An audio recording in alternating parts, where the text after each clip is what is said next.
Next good morning children. Next మనకు కిష్కింధకాండ. కిష్కింధకాండ అంటే ఇక్కడంతా వానర రాజులు నివసిస్తున్నారు. ఈ కిష్కింధకు రాజు వచ్చేసి వాలి, తర్వాత నెక్స్ట్ సుగ్రీవుడు. వాలి సుగ్రీవులు ఇద్దరు కవల పిల్లలని ఇక్కడ మనం తెలుసుకోవాల్సి ఉంటుంది. ఇక్కడ శ్రీరామునికి ఆంజనేయుడు తటస్థపడడం ఇక్కడే మనకు రామాయణంలో కనపడుతూ ఉంటుంది. ఓకే, పంపా సరోవర ప్రాంతం పరమ రమణీయంగా ఉంది. అంటే ఆ పంపా సరోవరం ప్రాంతం పరమ రమణీయంగా ఉందంటే బ్రహ్మాండంగా ఉందనే అర్థం. ప్రకృతి తన అందాలను ప్రదర్శిస్తున్నట్లుగా ఉంది. ప్రకృతి అంటే మన చుట్టూ ఉన్నటువంటి నేచర్, అంటే మన చుట్టూ ఉన్నటువంటి పరిసరాలు అని కూడా అంటారు. కానీ శ్రీరాముడి మనస్సును ఏమాత్రం సంతోష పెట్టలేకపోయింది. అంత ఆహ్లాదకరంగా ఉన్నటువంటి ఆ పంపా సరోవర ప్రాంతం శ్రీరాముని మనసును ఆకట్టుకోలేకపోయింది. ఎందుకు ఆకట్టుకోలేకపోయిందంటే సీత ఎడబాటు వలన. పైగా సీత ఎడబాటు ఆవేదన అనే అగ్నికి ఆజ్యం పోసినట్లుగా శ్రీరాముడి బాధను మరింత పెంచింది. ఆవేదన అంటే బాధ, ఎడబాటు అంటే ఆమె లేని సమయం. అగ్నికి ఆజ్యం పోసినట్టు అగ్నికి ఇంకా కోపం ఎక్కువైనప్పుడు ఇంకా కొద్దిగా మాటలు చెప్తే కోపం ఎక్కువ వస్తుంది, తీవ్ర స్థాయిలో ఉంటుంది కదా, ఆ విధంగా. లక్ష్మణుడు ఊరడించాడు మీనింగ్ ఓదార్చాడు. అన్నాం, ఈ దైన్యాన్ని వదులు. దైన్యము అంటే దీనత్వము, దైన్యము మీనింగ్ దీనత్వము. అదే మనకు మేలు చేస్తుంది. నీవు ఈ దీనత్వాన్ని వదులు, మనకు మేలు చేస్తుంది అని లక్ష్మణుడు తన అన్నైన శ్రీరామునికి చెప్పాడు. చేసిన ప్రయత్నం విఫలమైనప్పుడు, మనం ఏదైనా గొప్ప ప్రయత్నం చేసినప్పుడు అది విఫలం అంటే సక్సెస్ కాకుండా పోయినప్పుడు, సంపదలను పోగొట్టుకున్నప్పుడు, అంటే ఏదైనా మన దగ్గర డబ్బు పోగొట్టుకున్నప్పుడు అధైర్యపడకుండా అంటే ధైర్యంగా ఉండాలని. ప్రయత్నం చేస్తే మంచి ఫలితం ఉంటుంది. ఉత్సాహమే బలం. ఉత్సాహం ఉన్న వానికి అసాధ్యం అనేది లేదు. వాళ్ళు ఎటువంటి కష్టాలు వచ్చినా వెనకడుగు వేరు. మనం ఉత్సాహంగా ఉన్నాం అనుకోండి, మనం ఏదానైనా సాధించవచ్చు అని లక్ష్మణుడు తన అన్నైనటువంటి ఆ శ్రీరామచంద్రునికి హితోపదేశం చేశాడు. మన ప్రయత్నాన్ని కొనసాగిద్దాం, వదిన గారు తప్పకుండా లభిస్తుందని ధైర్యం చెప్పాడు లక్ష్మణుడు. ఋష్యమూక పర్వతం నుంచి రామలక్ష్మణుడు చూశాడు సుగ్రీవుడు. సుగ్రీవుడి గుండెలో రాయి పడ్డట్టయిందంటే బాధ ఎక్కువైందని అర్థం. ఆ ఇద్దరి వీరులను తన అన్నైన వాలి పంపగా వచ్చారేమని భయంతో వణికిపోతున్నాడు. అయ్యో, తన అన్న వాలి తనను సంహరించడానికి వచ్చి పంపించారేమని చెప్పి భయపడుతూ ఉన్నాడు సుగ్రీవుడు. ధనుర్బాణాలు ధరించిన వాళ్ళెవరో మారువేషంలో వెళ్ళి కనుక్కోమని ఆంజనేయుని ఆదేశించాడు సుగ్రీవుడు. ధనుర్బాణాలంటే విండ్లు బాణాలు ధరించిన ఇద్దరు వస్తున్నారు కదా, ఆ ఇద్దరు ఎవరో, వాళ్ళ కథ ఏమో కనుక్కోరాపు అని చెప్పేసి మారువేషంలో, అంటే వానర రూపంలో కాకుండా వేరే రూపంలో వెళ్ళమని సుగ్రీవుడు ఆ ఆంజనేయునికి ఆజ్ఞ వేశాడు. సుగ్రీవుని ఆనతి మీద రామలక్ష్మణుడు ఉన్న చోటికి ఒక గంతు వేశాడు హనుమంతుడు. ఒక గంతు వేశాడంటే ఒక్కసారిగా ఎగిరాడని అర్థం. హనుమంతుడు సన్యాసి రూపంలో వారి దగ్గరికి వెళ్ళాడు. వారి రూపాన్ని పొగిడాడు. చాలా బాగున్నారు మీరు అన్నదమ్ములు, చాలా బాగున్నారు, అది ఇది అని చెప్పేసి వాళ్ళ యొక్క అందచందాలను చూసి బాగా పొగిడాడు హనుమంత. వారి పరిచయం అడిగాడు, మీరెవరు ఎక్కడ అని. రామలక్ష్మణులు మౌనముద్రను దాల్చారు. మీరెవరు ఎక్కడంటే దానికి సమాధానము అక్కడి నుంచి రాలేదు. ఎక్కడి నుంచి రాలేదు? రాముడు కానీ లక్ష్మణుడు కానీ ఏమీ మాట్లాడకుండా మౌనంగా ఉన్నారు. హనుమంతుడు వారితో, వానరరాజు సుగ్రీవుడు ధర్మాత్ముడు, మహావీరుడు. అతన్ని ఆయన అన్న వాలి వంచాడు మీనింగ్ మోసం చేశాడు.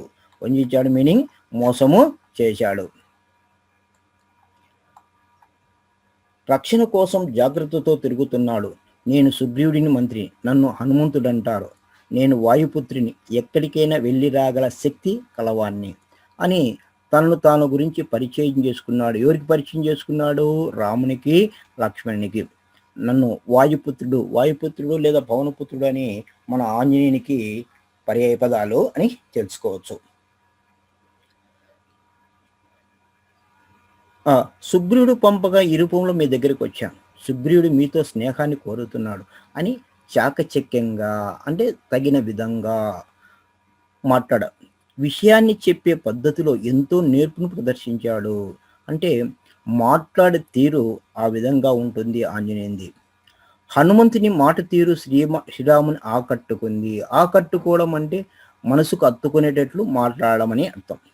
లక్ష్మణుడితో రాముడు అంటున్నాడు, ఇతడు వేదాలను, వ్యాకరణాన్ని క్షుణ్ణంగా చదివాడనేది నిశ్చయం. క్షుణ్ణంగా అంటే పొల్లు పోకుండా చదివాడనేది అర్థం.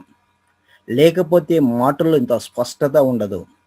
తడబాటు, తొందరపాటు లేకుండా, తప్పులు పలకకుండా సరైన స్వరంతో చెప్పదలుచుకున్న విషయాన్ని మనసుకు అత్తుకునేటట్లు మీనింగ్ ఆకర్షించేటట్లు చెప్పాడు. ఈయన మాట్లాడే తీరు చూస్తే సంపడానికి కత్తి ఎత్తిన శత్రువుకు కూడా చేతులు రావని మెచ్చుకున్నాడు. ఎవరు? రాముడు. ఎవరిని?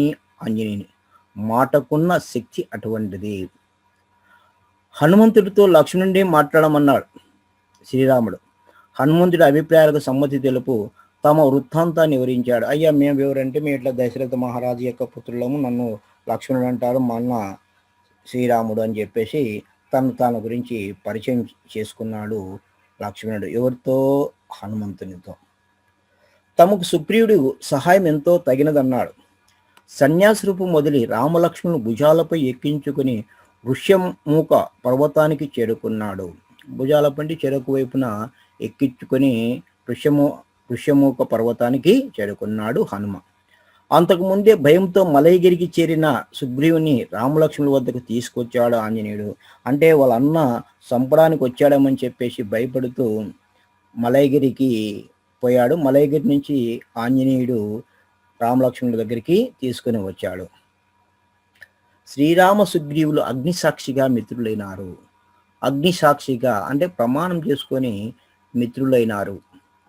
సుగ్రీవుడు, రామ, ఈనాడు నువ్వు నాకు ప్రాణమిత్రుడైనావు. ఇప్పటి నుంచి సుఖ దుఃఖాల్లో కష్టం వచ్చినా నష్టం వచ్చినా మనం ఒక్కటిగానే ఉందాం. నీకు కష్టం వచ్చినా నాకు కష్టం వచ్చినా, నీకు సంతోషం వచ్చినా నాకు సంతోషం వచ్చినా మనమంతా కలిసిమెలిసి ఉందాము ఇప్పటి నుంచి అని చెప్పేసి సుగ్రీవుడు, రాముడు, లక్ష్మణుడు అని మాట్లాడుకోవడం జరిగింది. వాలి భయం నన్ను వదలడం లేదు, నీ అభయం కావాలి, నీ అభయం అంటే నీ ఆశీస్సులు కావాలి అని ప్రార్థించాడు సుగ్రీవుడు. శ్రీరాముడు మందహాసాన్ని చిందిస్తూ, మందహాసము అంటే చిరునవ్వును చిందిస్తూ, సుగ్రీవా, ఆపదలో ఆదుకునేవాడే కదా మిత్రుడు. నీ భార్యను అపహరించిన వాలిని తప్పక వధిస్తానని మాట ఇచ్చాడు. సుగ్రీవుడి మనసు కుదుటపడింది. కుదుటపడము అంటే స్థిమితపడము అంటే ఓకే, పర్వాలేదు, ఇంకే ఇబ్బంది లేదు అనుకున్నాడు సుగ్రీవుడు. శ్రీరామ సుగ్రీవుల స్నేహపూర్వకంగా మాట్లాడుకుంటున్న సమయంలోనే సీతాదేవికి, వాలికి, రావణాసురునికి ఎడమ కన్ను ఒక్కసారిగా అదిరింది. శత్రువులకు ఎడమ కన్ను అంటే మగవారికి ఎడమ కన్ను అదిరితే ఏదో ప్రమాదం ముంచి ఉంది అని అర్థం. ఆడవారికి కుడికన్ను అదిరితే ప్రమాదం అని మనం ఇక్కడ తెలుసుకోవాలి. సుగ్రీవుడు గతంలో తాను నలుగురు మంత్రులతో కొండ మీద ఉన్నప్పుడు ఒక రాక్షసుడు స్త్రీని బలవంతంగా తీసుకుపోవడం చూశానన్నాడు. ఏం లేదు, మేము ఒక 4 మంత్రులు మనతో కూర్చొని ఉంటే, ఆంజనేయుడు, జాంబవంతుడు ఇలాంటి వారు కూర్చొని ఉంటే ఒక రాక్షసుడు ఒక స్త్రీని ఆకాశ మార్గంగా తీసుకుని పోయడం చూశాను. ఆమె రామా, లక్ష్మణ అని బిగ్గరగా అరవడం విన్నామన్నాడు. ఈయన ఈ విధంగా మాట్లాడుతూ పోయేది చూశాను. తమను చూసి ఒక నగల మూటను జారవిడిచిందని చెప్పి ఆ ఆభరణాలు తెచ్చి చూపించాడు. ఎవరు? సుగ్రీవుడు. ఎవరికి? శ్రీరామునికి, లక్ష్మణుడు. రాముడు వాటిని చూసి కన్నీటి సముద్రుడయ్యాడంటే ఎక్కువగా బాధపడ్డాడు. లక్ష్మణుడు, అన్నా, ఈ కేయూరాలను, కుండరాలను నేను గుర్తుపట్టలేను. అంటే చెవులకున్నటువంటి కమ్మలు, తర్వాత ముక్కురాళ్ళు, పాపిడి బిళ్ళ అటాటనివి మెడలో ఉన్నటువంటి వాటిని మెడలో ఆభరణాలు ఉంటాయి కదా!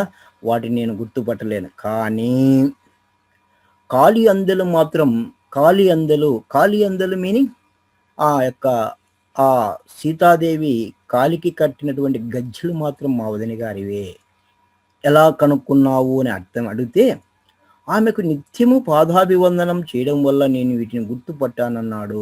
నేను ప్రతిరోజు లేస్తేనే మా వదిన గారికి కాళ్ళకు నమస్కారం చేసుకుంటున్నా కాబట్టి, ఈ విధంగా వాటిని మాత్రం ఖచ్చితంగా గుర్తు పట్టగలిగాను అని లక్ష్మణుడు అన్నాడు. శ్రీరాముడి శోకాన్ని పోగొట్టే ప్రయత్నం చేశాడు సుగ్రీవుడు. సీతాదేవిని తీసుకురావడంలో తాను తగిన ప్రయత్నం చేస్తానన్నాడు.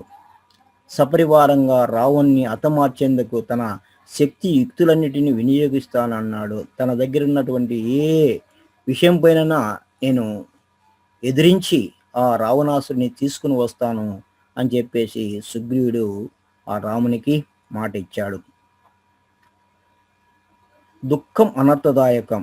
దుఃఖం అంటే బాధపడడం అనర్థదాయకం కనుక ఎప్పుడు దుఃఖించవద్దన్నాడు. ఎల్లప్పుడూ దుఃఖించే వారికి సుఖముండదు. తేజస్సు క్షీణిస్తుంది.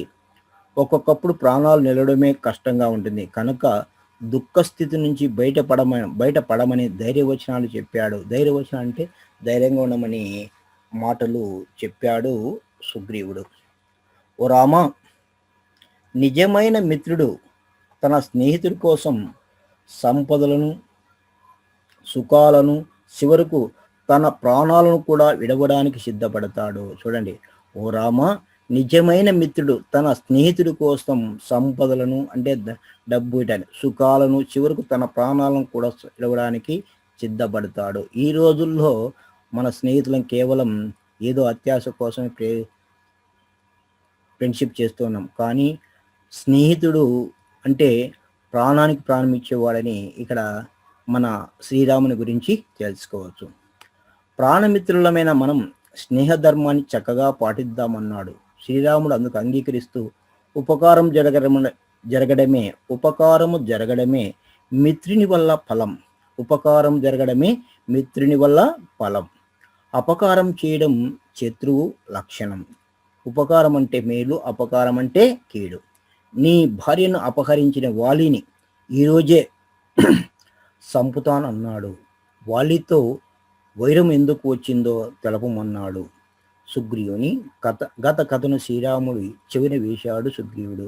అంటే ఎందుకు మీ అన్నదమ్ములకు కొట్లాట వచ్చింది, ఏమి విషయం అని చెప్పేసి, దానికి ఏమి కథ అని చెప్పేసి కథనంతా చెప్పమన్నాడు సుగ్రీవుని. ఎవరు చెప్పమన్నారు? శ్రీరాముడు. మా అన్న వాలి మహాబలశాలి, గొప్ప బలవంతుడు మా అన్న. పెద్దవాడు కనుక మా తండ్రి తర్వాత కిష్కింధకు రాజైనాడు. అంటే మా తండ్రి తర్వాత వారసత్వంగా మా అన్నైనటువంటి వాలి ఆ కిష్కింధకు రాజైనాడు. మాయావి అనే వాడికి మా అన్నతో వైరము అంటే విరోధం అంటే కొట్లాట. ఒకనాటి అర్ధరాత్రి మాయావి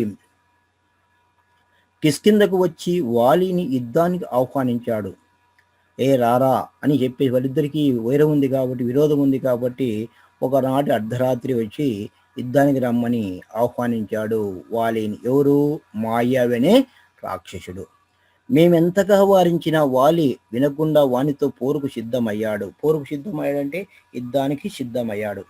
మమ్మల్ని చూడగానే మాయావి భయంతో వెనుదిరిగి పిక్కబలం చూపాడు. పిక్కబలం అంటే పరిగెత్తడం అని అర్థం. పిక్కబలము మీనింగ్ పరిగెత్తడం అని అర్థం. మేము వెంబడించాం. అతడు ఒక పెద్ద భూగృహంలోకి వెళ్ళాడు. భూగృహం అంటే ఒక లోయలోకి వెళ్ళిపోయాడు. వాలి ఆవేశంతో ఊగిపోతున్నాడు. నన్ను బిలద్వారం దగ్గరే ఉండమన్నాడు. బిలము అంటే ఒక రంధ్రంలో నుంచి లోపలికి వెళ్ళాడు. లోపలికి వెళ్ళిన తర్వాత ఆ రంధ్రం దగ్గరే నన్ను ఉండమని చెప్పాడు. నేను అక్కడే ఉన్నాను. ఎవరున్నారు అక్కడ? సుగ్రీవుడు. మాయావిని చంపి వస్తానని వెళ్ళాడు. సంవత్సరమైంది, అన్న జాడలేదు.